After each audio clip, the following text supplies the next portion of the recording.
Existe a política pública disso, do passe livre, né, da acessibilidade ao deficiente, mas essa deveria ser mais respeitado. Eu passei por algumas dificuldades, muitas vezes eu desisti de ir a algum lugar porque eu não tinha dinheiro para pagar passagem e ainda ter que pagar lanche. Aí, resumo da história, hoje em dia não, o dinheiro que era para pagar passagem já é o dinheiro do lanche, já é o dinheiro do almoço. É um salário mínimo de aposentado para tudo, até para pagar a passagem, para se locomover, para ir para Salvador, para ir para um Tabuna, para ir para uma conferência, para ir para outros cantos e por diante. Aí muita gente tinha que pagar, né, tirar do bolso. E com o passe não, né, o passe facilitou bastante. Eu fiz a faculdade durante 5 anos, onde eu fiz muito uso do passe livre durante todo esse período.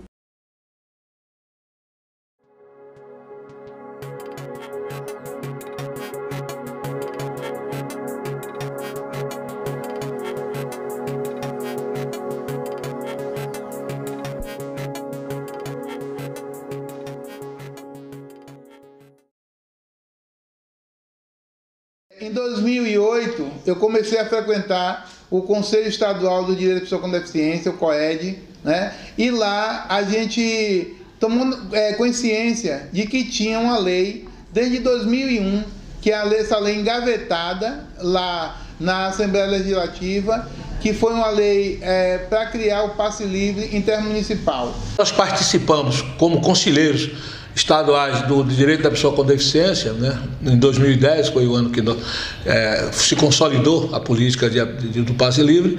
Nós participamos de uma grande mobilização nesse sentido, junto ao Conselho, e que culminou, inclusive, com audiência com o governador do estado, o então governador Jacques Wagner, que assumiu conosco o compromisso de tornar realidade essa questão do passe, que já vinha sendo pleiteado há muito tempo. Nós começamos a fazer uma campanha junto a todo o movimento de pessoas com deficiência do estado.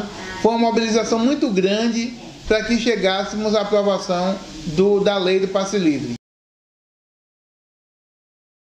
Então, assim, a gente estava indo para a internet direto, descobrir qual uma maneira, né, de ir para onde a gente ia. Então nós fomos em um lugar, não era lá mais, voltamos para outro lugar, não era mais, e até a gente descobrir onde era o local realmente e chegar lá e descobrir os documentos, né? Foi a parte principal, saber os documentos que necessitavam, que precisava, a documentação que tinha necessidade no passe livre.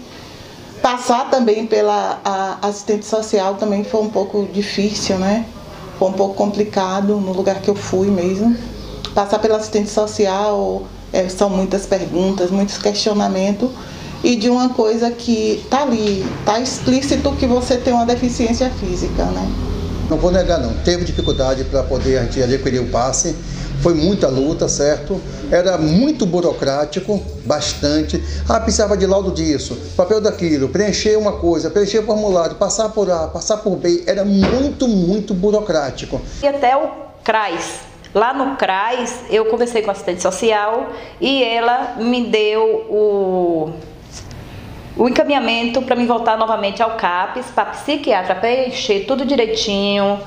Aí eu voltei novamente ao CRAS, ela terminou de preencher a parte que era de direito deles preencher, e eu fui até os Correios, depositei nos Correios, e passado 1 mês e meio eu recebi a carteira. A demora para você fazer o passe, hoje que está digitalizado, é de 24 a 48 horas, estando tudo ok, você já pode imprimir o seu novo passe e fazer o uso dele.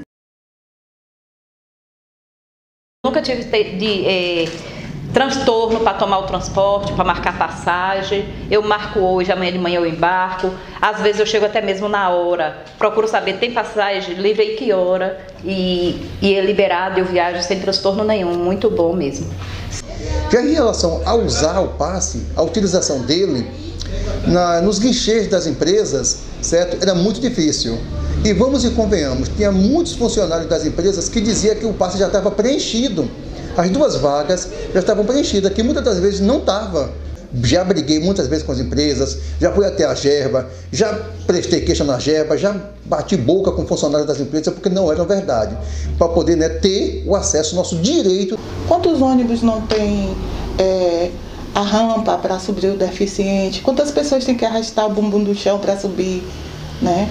O tempo que leva algumas pessoas para marcarem uma passagem com o intermunicipal. A política pública do passe livre para as pessoas com deficiência, eu acredito que foi um ganho muito grande. Eu acredito que os funcionários eles não estão preparados ou não têm o conhecimento devido de como funciona a lei do passe livre, e na hora que você tem a necessidade de fazer a sua marcação, a depender da cidade e do funcionário que está ali naquele dia, eles têm uma forma diferente de conduzir. Então, passe livre é uma questão de política pública de reparação e de inclusão para a pessoa com deficiência do nosso estado.